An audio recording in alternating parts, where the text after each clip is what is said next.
so it came up pretty suddenly that now here's a window, weather-wise and everything. We kind of had to do it this weekend or not at all.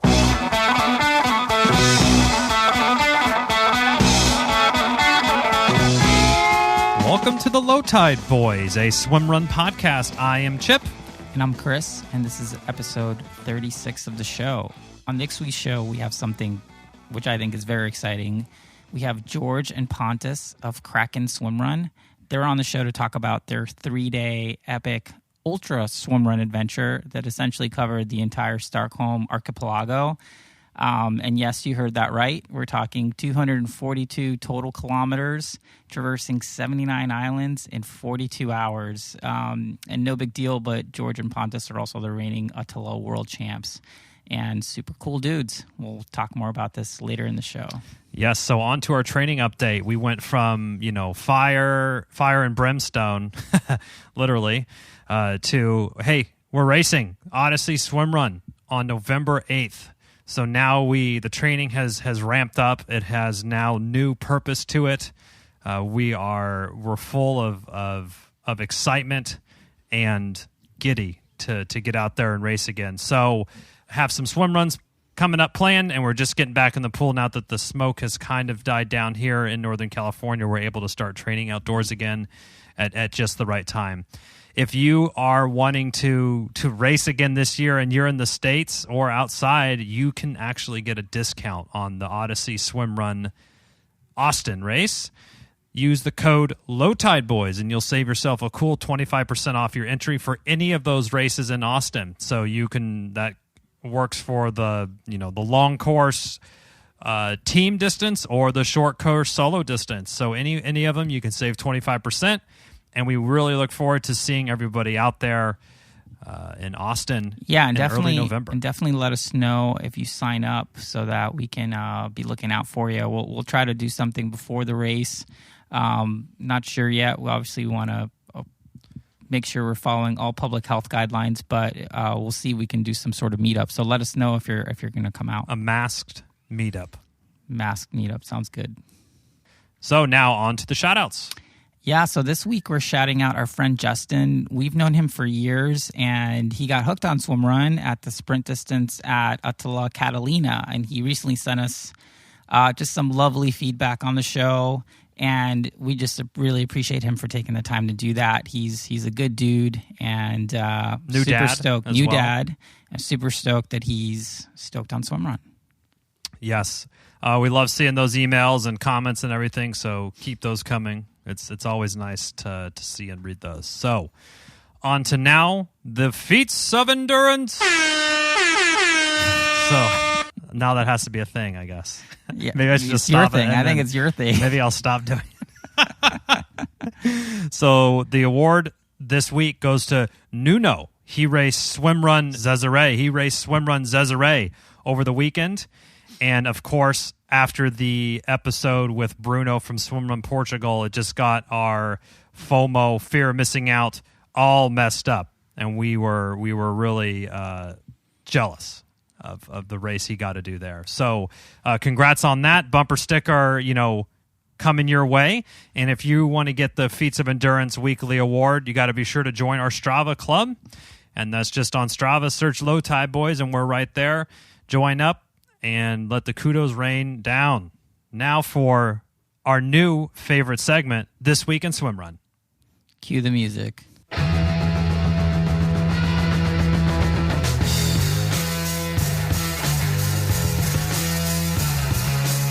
All right, so a lot of people were feeling the good vibes from last week's Ötillö Sprint Final 15K race in Ötillö. And jumped into races this past weekend. So from what I could tell, there were 3 major races that happened. One was the Vastera Swimrun, which took place in, I can't even do it. Björnön? Yeah, Björnön, Sweden. The race was capped. We've seen this in a couple of Swedish races now. It was capped to 150 participants, and each wave had 50 athletes. They apparently had 2 DJs on the course blasting beats, which is pretty cool. But I think the one thing I really loved about this race and doing my sort of deep internet research was there's some really funny team names. including Team Cold Soups and Abrasions, Team Half Decent Sea Lions, Team Latina Lovers, which I was like, that's interesting. And I think my favorite was Team Chips on the Couch and Cream on the Waffle. Not really sure what that means, but yeah, and I have to give honorable mention Team Earth, Wind, and Water. I thought that was pretty good. Nice little throwback there. I like that. So that was a fun race. Next up, we had Brecka in Jersey. So Brecka Swimrun in Jersey, which I was like, oh, Jersey, that's interesting. Is that like old Jersey compared to New Jersey in the U.S.? So Jersey is apparently the largest of the Channel Islands. It's located between England and France. I did not know that. They had a 20K race on this island. It looked pretty cool. And I'll say, I'm just going to speak for Chipper, that I'm adding this race to our already voluminous bucket list of races to do, because it just looks so super cool to be on just some random island. I'll add it to mine then. Those Brecka races, they do have a lot of really epic ones. Yeah, and then finally, as we mentioned before, so Cesare Swimrun took place, which happens on the Cesare River in Portugal. They had two distances, 31K and a 14.7K.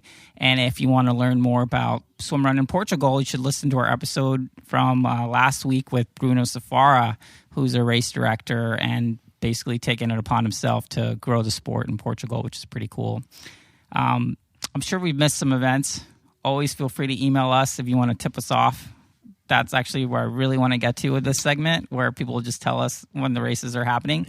But until then, I will do my best to continue my internet research of 20 to 35 minutes to give you all the breaking news. Love it. Now, speaking of breaking news, on to the Low Tide Boyz updates. Our latest swimrun column in Triathlete Magazine is up. It's called The Full Spec Swimrun Kit, and it's out on the internet now. So check it out. Let us know if you agree with the choices for the top-of-the-line kit for all those. That will be on the banner of our homepage, or you could just go to Triathlete Mag and find that there. Also, another cool update due to popular demand, made only by Chris and I. We are going to do a run of merchandise. So we've been kind of selling the T-shirts through a website there that we didn't have a lot of say on. We've actually started doing it ourselves. So now we have some pretty cool options for you. We're going to be doing a few different things. We have what's called the Low Tide Boyz Standard Issue, which is a navy shirt with white Low Tide Boyz logo. And then every year or season, or whenever we decide the interval, we're doing kind of an inverse two shirts. So one shirt will be, Chris, what is it, like a powdery blue kind of? Yeah, so one's a royalish blue with a pink logo, and one's a pink shirt with a bluish logo. So this will be the only time that we're printing these specific colors, and then we'll kind of mix it up and do the inverse ones if it catches on. But pre-orders are available now, and we'll ship those out whenever we get them. Yeah, probably in about a week or so. A couple weeks, yeah. So head on over to lowtideboyz.com for that. We should just get into this interview, because this interview is pretty amazing. So you'll definitely want to check out the show notes, maybe even as you're listening to it, because we're going to put a lot of details in there as to this 3-day, 42-hour journey that these guys essentially decided to do a week before they did it. And just like, I mean, it's so true to the spirit of swimrun to just be like, hey, man, it's just island to island stuff. Like, no worries. Yeah. We'll just need a boat to make sure we don't get run over by other boats. It was pretty amazing. And George and Pontus, I mean, you would never know that these guys are very, very top of the sport. They're the pointiest end of they're like swimrun. As pointy the end as you can be. And they're just great guys and just sort of emblematic of everything we've seen in swimrun is just, you know, everybody just being cool. And we really appreciate them being on the show because it's kind of like an exclusive. You know, this just happened last week. We got them on the show. It's like we're little baby journalists. So I'm loving that. Without further ado, here's George and Pontus from Kraken Swimrun on the Ultra Kraken Swimrun Adventure. Yes. Enjoy. Kraken. Fear the Kraken. Kraken.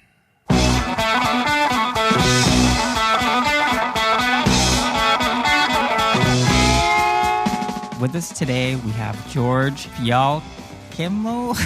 I'm so sorry, George. I'm so sorry. And Pontus Lindberg of Kraken Swimrun to chat about their epic 3-day swimrun adventure covering basically the entire Stockholm Archipelago. Yes, you heard that right. 242 total kilometers, traversing 79 islands in 42 hours. Welcome to the show, guys. Thank you. Thank you. Okay, so first question that I know all of our listeners are curious about. Why? Because it is there. Hey, that's a better reason than any other. Yeah, there's no better answer to that than that, I guess. So how did this whole, I mean, obviously the Ötillö World Championship got canceled. Probably about, 6 weeks before the event was supposed to take place. So how did the plans kind of come about? When did this first seed of this idea get planted in whose head? Who's responsible for that? I think we have been talking about this for some years, actually. We have a friend, Thomas Ogander, that's been thinking about this also. So we've been talking about this after our training sessions for quite some time, but we didn't plan to do it this year. And then obviously the cancellation of the World Champs was a big disappointment. And I don't know, George, how we came up with that we should do this one now.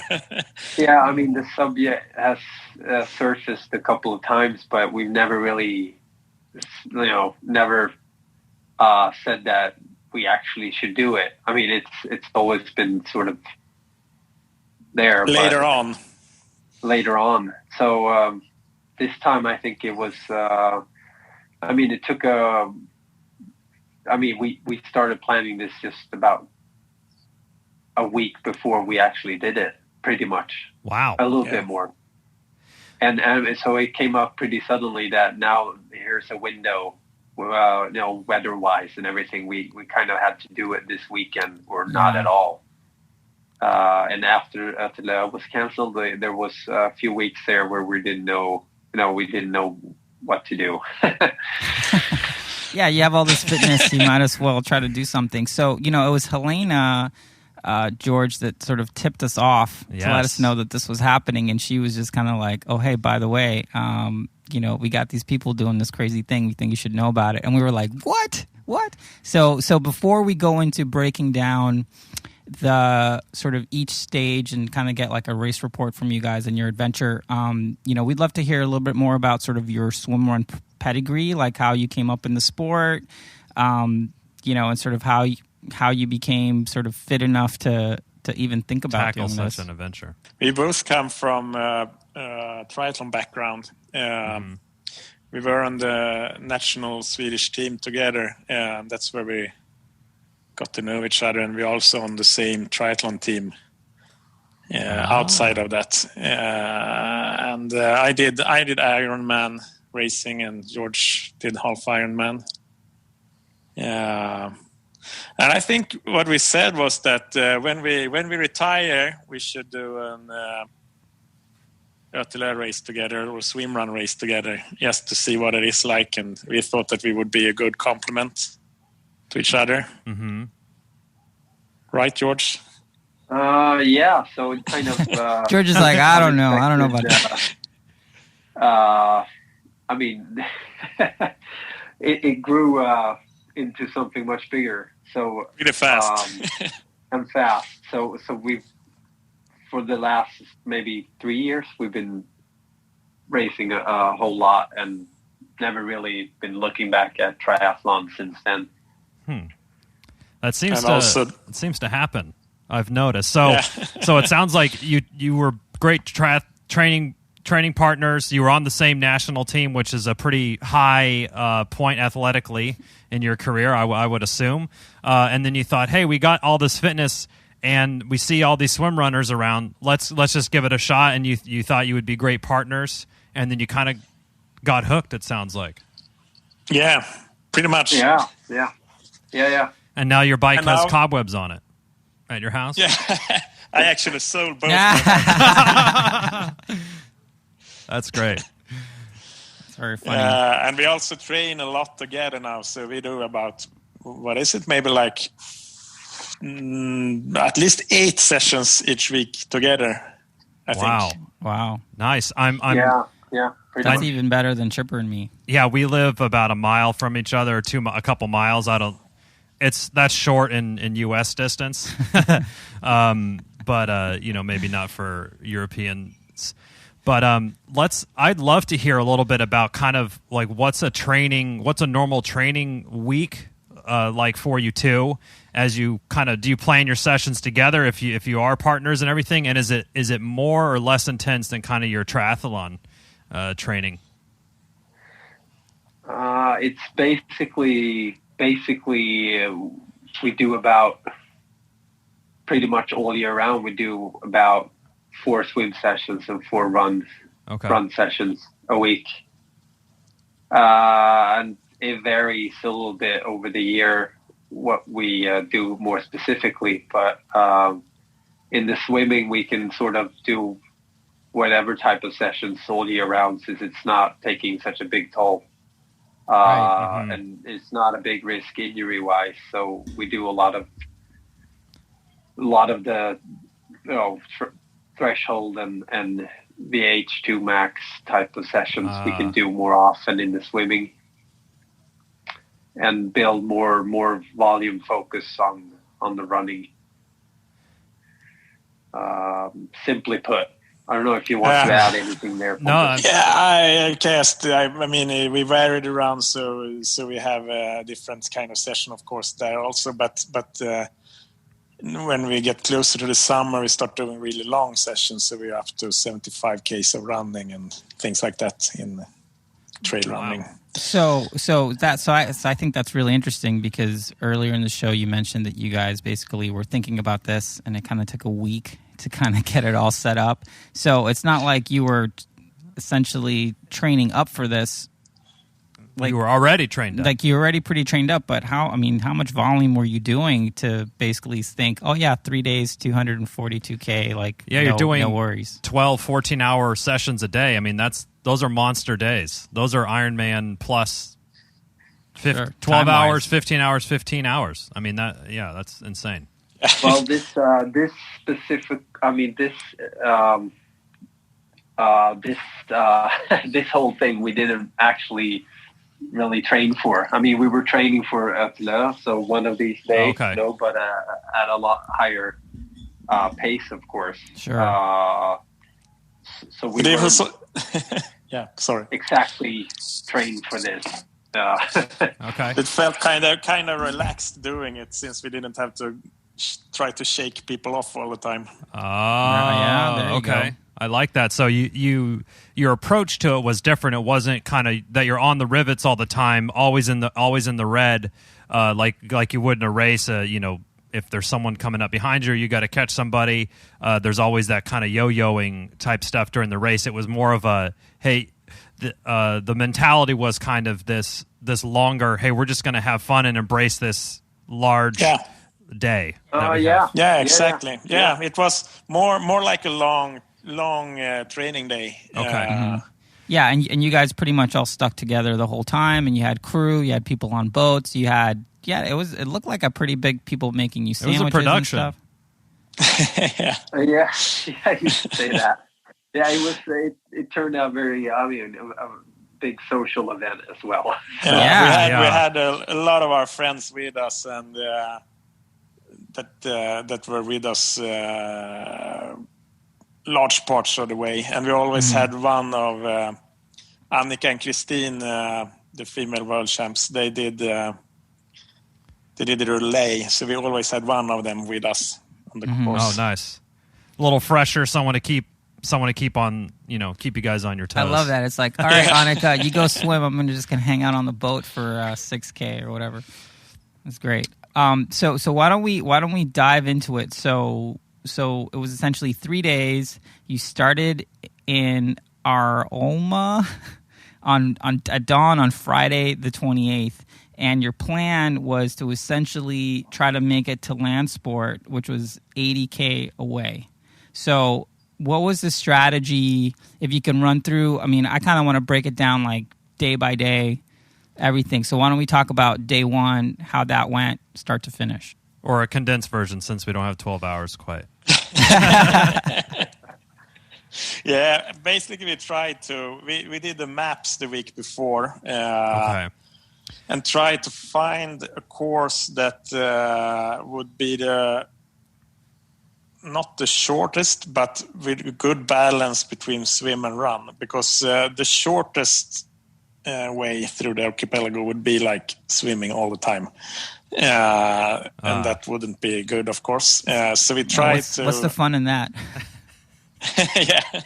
So we were worried about the water temperature also, how that would affect us if we put too much swimming in there. It sounds like the whole week prior was logistical concerns, planning, absolutely. and all your nutrition and your crew. I know if something like this came across our radar, there would be, you kind of have your crew or your people. They start getting interested and they start supporting you and kind of helping. How did that kind of process come about with Kristen and Annika coming on board, and with all your aid station or your energy station support and everything? Was that all that was kind of that whole week before, or how did the logistical situation pan out? Well, the week before it was a bit of a chaos. To get everything together, didn't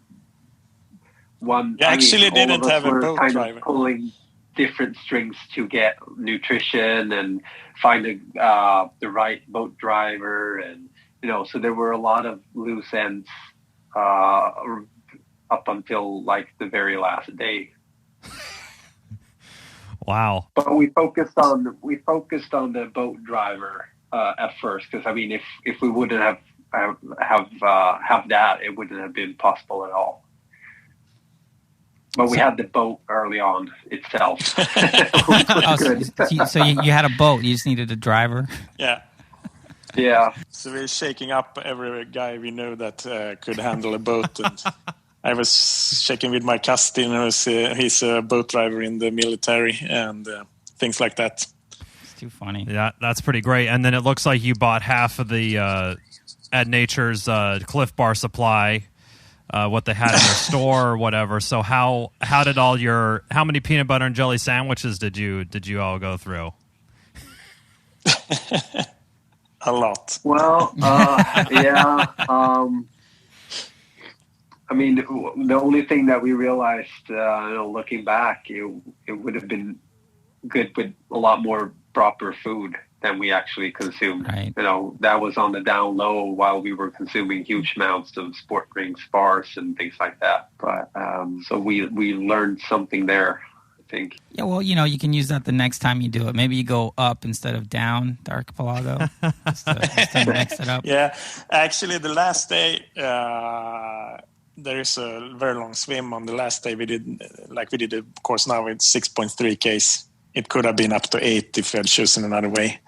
And we were supposed to have a strong gale going the opposite direction of the swim with 15 meters per second. Ooh. And that would have been, a challenge. We're not sure that we would have made it. So that would have been an idea to go the other direction then, to have the wind there you somewhere.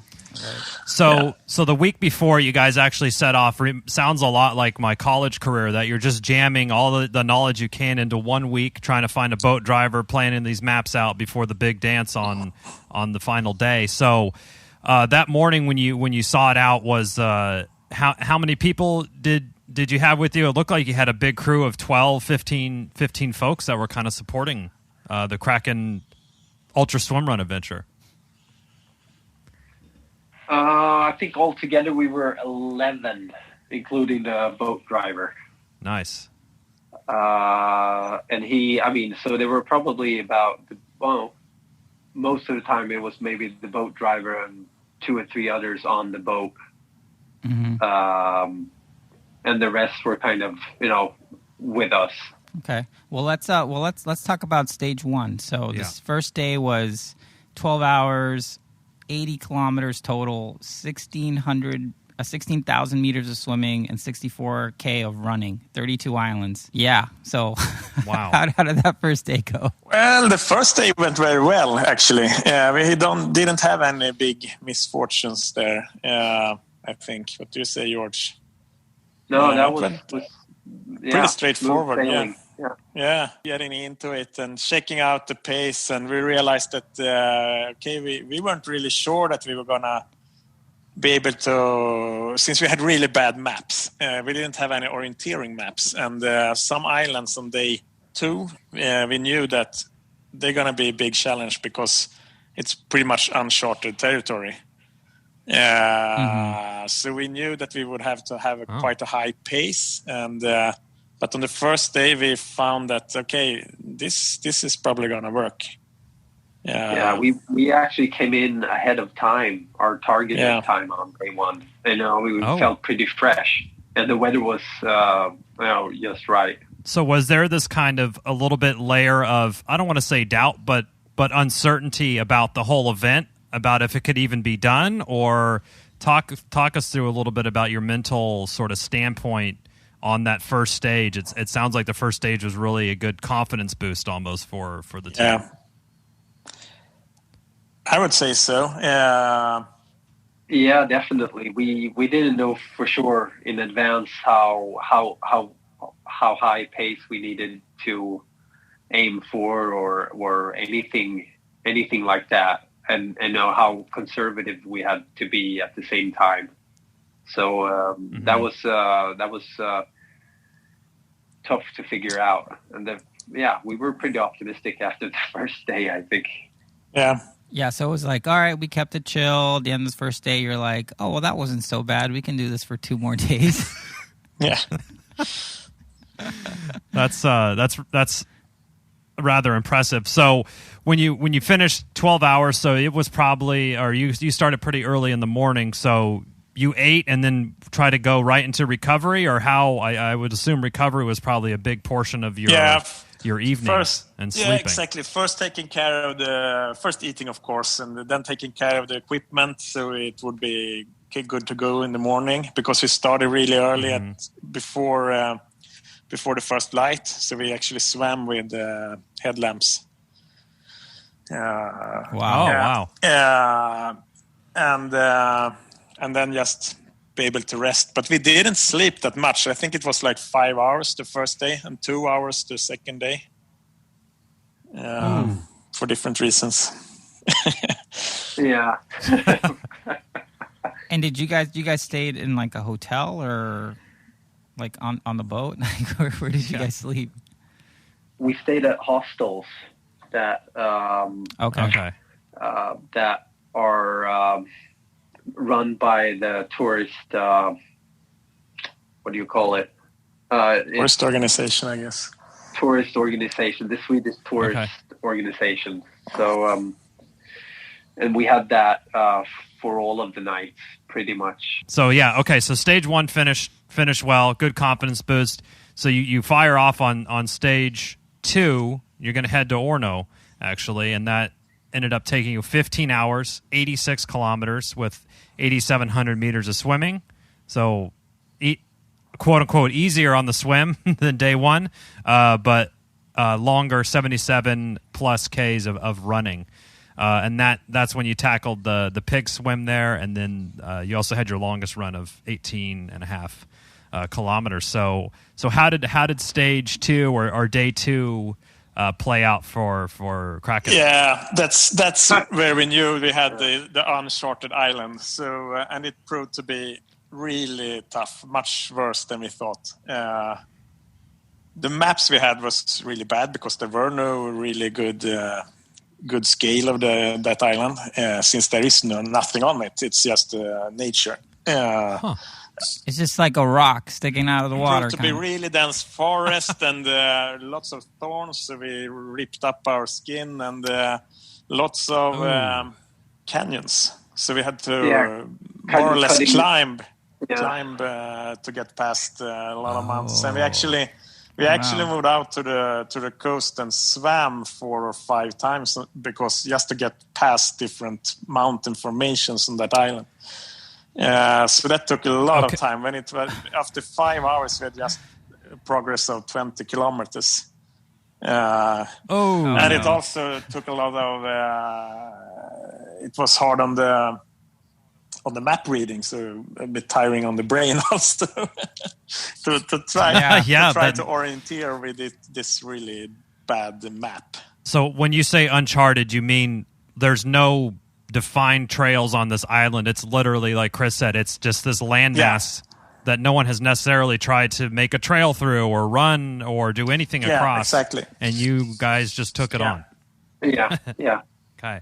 That's a wild concept over here in California that I don't see how. I don't know. It's just so foreign to me. Someone would plant a flag on every island. Yeah, somebody would try to conquer it here. So the first 20K took you guys 5 hours. How did you day 2 looks like it took you 15. So you definitely picked up the pace. Was it after you got through some of these difficult islands? Well, the plan for the day was still that everything would get easier as soon as we hit the Ötillö course. That everything, we know that one by heart, so we wouldn't. We would get some of the, gain some of the time back there. But everything was like pushed forward. So also nutrition-wise, everything was happened a little bit later than it was supposed to. So I think everything. Just the fact that it took so long affected us in many different ways, and also kind of stressed us out a little bit because we knew that, we could make it to Ötillö and do the run in dark, in pitch black, pretty much, but we had. We had to sleep also. And it could be an issue if we would have had to do a longer swim in complete darkness, so we saw that as a problem. That's why we started out before the first light, because we wanted to make sure that we had enough daytime. Gotcha. So you were kind of relying on the Ötillö, the World Champ course, that you knew the pace you could push and send out on that, and it was kind of the uncharted part in the beginning that had you left a little bit uncertain.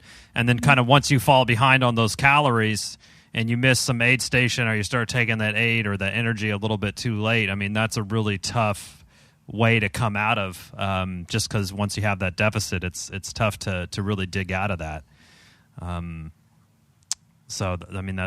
That's rather impressive. It sounded like was stage 2 your most kind of taxing day, both physically and mentally, or was there another surprise on day 3? It was cooler, but day 2 was really. It was also raining a lot, heavy rain, but that doesn't matter that much when you're doing swimrun. You have the right clothes, right? Right. But we got pretty cold in the end on Ötillö in the rain, and it was dark, and we were happy to arrive. You were happy to get there, and then and then you had your hostel. And then that night you only slept 2 hours? Night 2? I wasn't feeling too good. I think it was had to do a bit with the fact that we came in late. We got our food, and then we knew that we're way behind, so we just gotta eat fast and go to bed. And we ate a whole lot, and didn't make me feel particularly good later on when it was time to hit the bed. So I was probably so I had to go out and get some fresh air, and then Pontus was wondering what happened to me. So and then I just came back. He's like screw this, I'm taking off. Fell asleep right away, and that wasn't the case for Pontus then. But I was a bit worried because George was out walking in the night feeling ill, so I was just getting up and going to fetch him when he arrived, and then I couldn't fall asleep again. So I slept like a baby though that night. That was my best night. That's hilarious. And how are the bodies feeling after you're going on nearly 30 hours of endurance the past couple days. How are the bodies feeling? I think that was a factor too, or at least from my perspective, I was really starting to feel it. And after the first day, I felt really fresh, and after the second day, I just, oh man, this is a little uncertainty about how day 3 would pan out, because my legs were pretty sore at that point. To be honest, I'm already sore just hearing about you guys talking about this, so I can understand that. Okay, so it doesn't sound like you got a great night's sleep. Your bodies are a little worn down. The minds are a little zapped due to some map stuff. So going into day 3, how was kind of the outlook? How was the outlook for you all? I was pretty sure though that the legs would get going when we started, even though they felt like shit in the evening. And it also turned out that way. Yeah, surprisingly well working the day after. But the expectations were fairly low still, so of how well the legs were going to work. Yeah, so stage 3 was Orno to Landsort, 15 hours, 76K with 13,700 meters of swimming and 62,000 kilometers of running, 25 islands. The longest swim was over 6,000 meters, and the longest run was 13.8 kilometers. So we saw pictures of post-swim where everybody was in the fetal position on the rocks afterwards with 2 wetsuits on. With 2 wetsuits on. Yeah, let's talk about day 3. We were still on the Ötillö course, so that was kind of easy in the beginning. We know the way. Somehow we managed to get lost. I don't know. I think we were tired or something. But we got on the right track again, and then down to Ötillö. That's a quite easy run. It's basically a road through the whole island.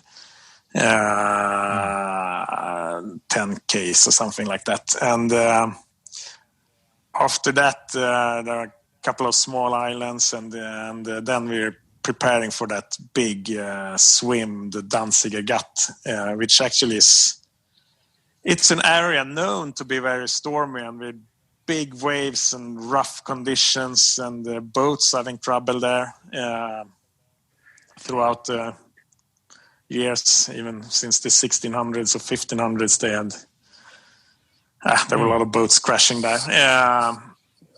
And it's a big there. shipping lane also. Yeah. To that. Yeah, all the boats going to Stockholm and Nynäshamn, which is a city south of Stockholm, go through this place. So that could be a challenge also, if there was a big ferry or oil tanker coming our way. I see why you had a hard time finding a boat captain now. Yeah. But we got the best, actually. He's so good. He actually had to stop a couple of boats coming in our way. Not on that swim, but on the other days. And then we changed suits for that. We put on a second wetsuit for that swim, and we had a friend of ours, Per, he's called, being in the lead on that swim. It's very good.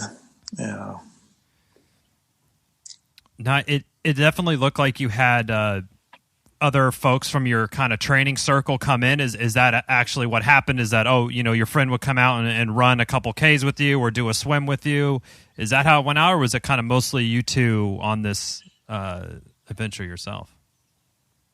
Well, they were around the whole group out of the 10 were kind of picking whatever sections they felt like, and then for the long swim we early on said that, hey, if any one of you feels like leading this one, you're more than welcome.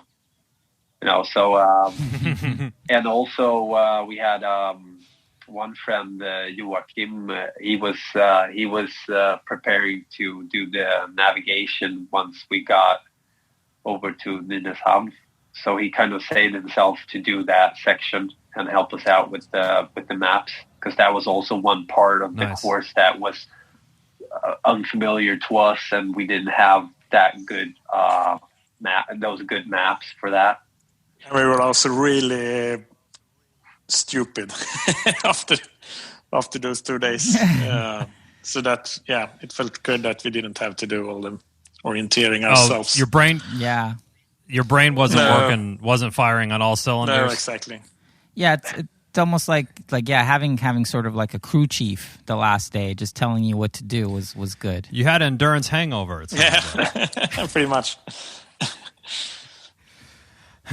Awesome. So I want to hear the last leg or two where you saw the finish line, so to speak, in your sights. Kind of how was that building up? Were you guys getting just so excited that this was happening, and to have everyone and your kind of crew around must have been such a really cool feeling of accomplishment on such a incredible journey.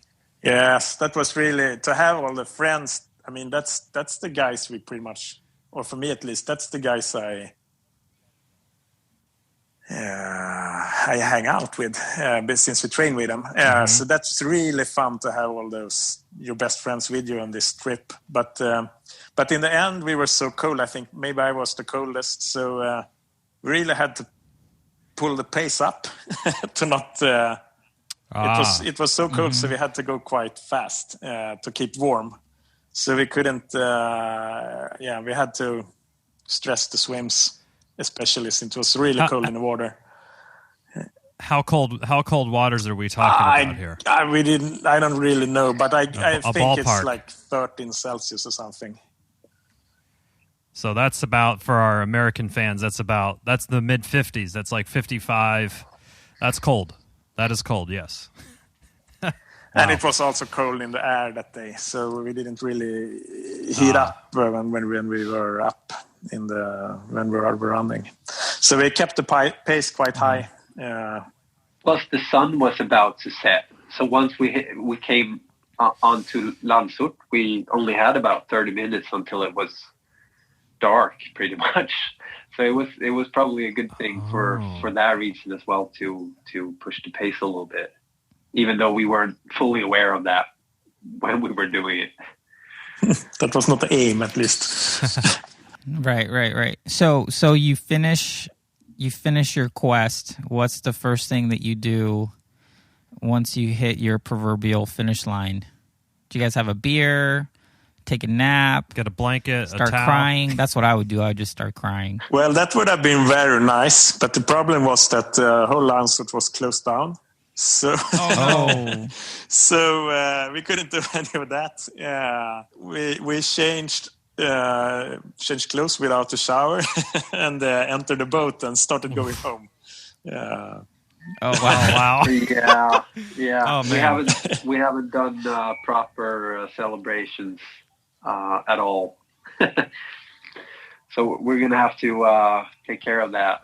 Yeah, I think so. Yeah. But also the boat ride and the transportation home was going to take a long time. So people needed to get home. Oh, man. Yeah, some people with 5-month-old babies at home. Yeah. Did you at least sleep in the next day, or did you wake up get a couple early Ks in the pool or something? Well, I had to stay in bed all day, but I had to call in sick for that one. I am fortunate to go to work, so yeah. Oh, so it was just like zombie day, zombie day at work. So I guess the second question that I think our listeners would definitely like to know is, would you do this again?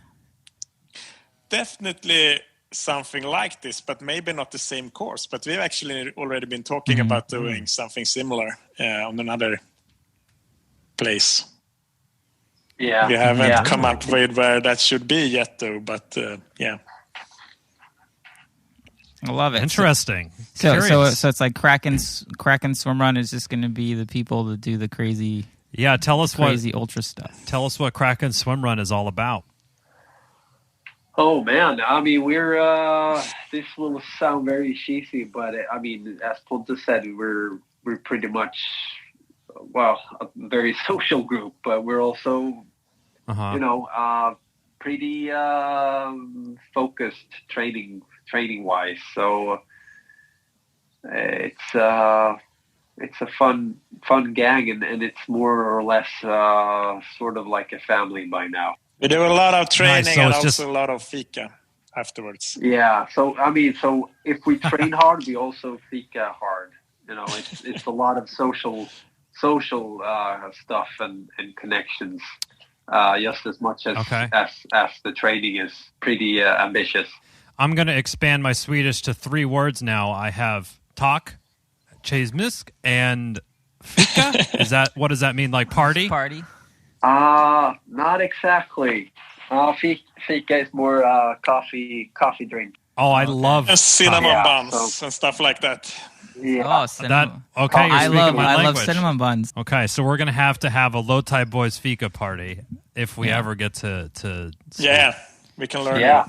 or not yeah. Okay. Not if, just when. When. I think well, when. well, at you'll this be point. invited. Don't worry.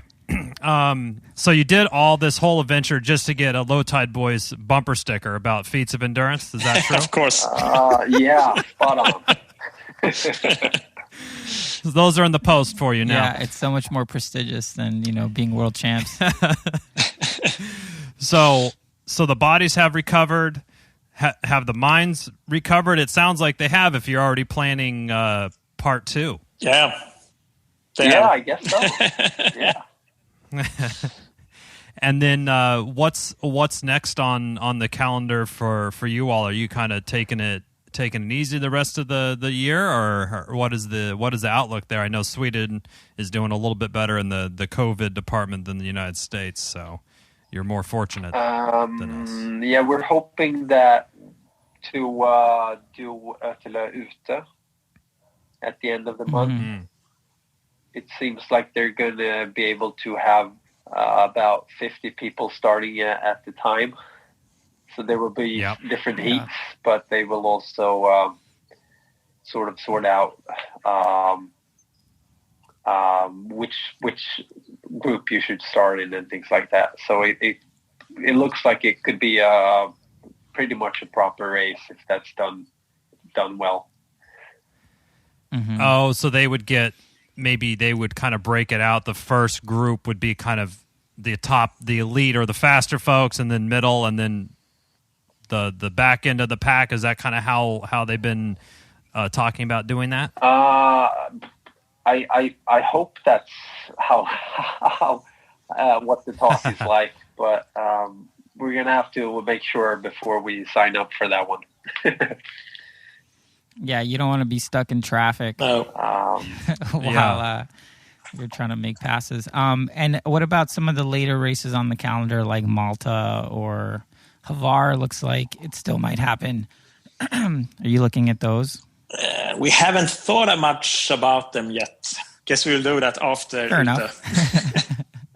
Yeah, but just fair enough. off the bat, I think Malta would, sounds more interesting than the other two, since we haven't done that one before. Mm-hmm. Yeah, that's the only one we haven't won. We haven't. Well, there you go. Wow, that was a little humble brag. I like it. A little humble brag there. That's great. That's a good goal to take on with that one. Kraken Swimrun Club, or is it have an official thing, or is it kind of your unofficial training group name, or is it something? I know you guys are on Instagram, so where can people go to find out and relive some of this awesome journey that you went?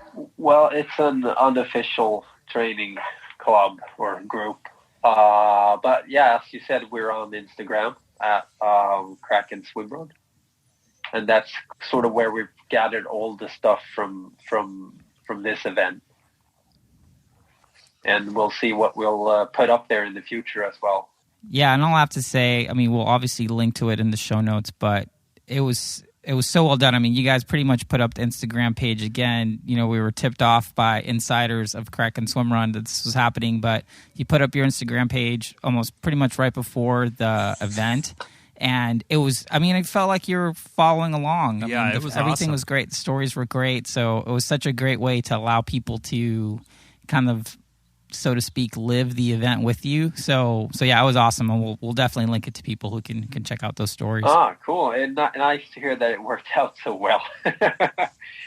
Yeah, it was great. I mean, major FOMO around here. Yeah, that was awesome. And we'll as we kind of wind it down here, I'm curious, if you had to do it again tomorrow, what would be one thing that you would change and one thing you would do the same? We would swim past that Hell Island, the uncharted one. Yeah, Hell Island. That's for sure. Okay. And then one thing you would keep the same? Oh, well, definitely try to make sure to have a group of friends like that with you, and not try to do it just, minimize the crew and just go me, Pontus, and the boat driver and someone else, but to, keep the bigger group. That was, I think that did a lot. That's awesome. Yeah. Yeah. Keeps the spirits high and everything. Who do you think was the MVP of the adventure? Was it the boat driver? Well, everything would sort of, collapse if that wouldn't have worked out. And he's very experienced, so you need to have someone that can be exactly where he needs to be for every swim. So and every time we needed to refill anything, or they did make everything easier for us. Sounds like you owe him at least one beer. Oh, yeah, at least. Yeah, okay. Yeah, a beer. Just one, though. Don't want him getting too crazy.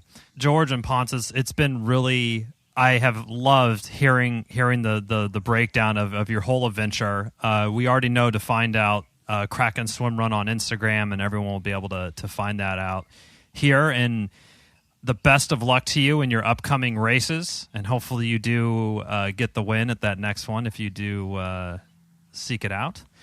But yeah, just really want to say thanks for coming on and sharing the adventure, and we'll be linking off to the Kraken Instagram account, and we'll kind of sync up our two networks to make sure everyone knows about this ultra swim run adventure that you all went on. Oh, cool. Thank you for having us. Yeah, and we'll have to I already forgot the word. Fika? Yes. Yeah.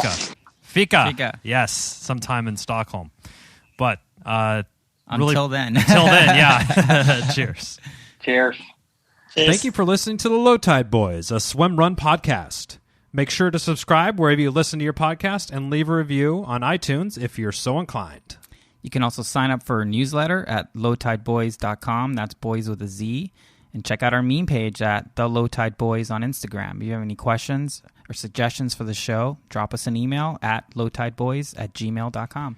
We'd like to thank Writing Easy Records for our show music, and of course our wives for their support and tolerance of our swimrun activities, hobbies, and other bullshit we do. Finally, you can support our efforts on Patreon. Until next time, get out there and go for a swim. And then a run. And then another swim.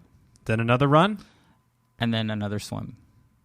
And then run to the finish line. And just keep going until you're done. Yes, or until run you to cross the finish line. Or run to the car. Or run to your car. Somewhere.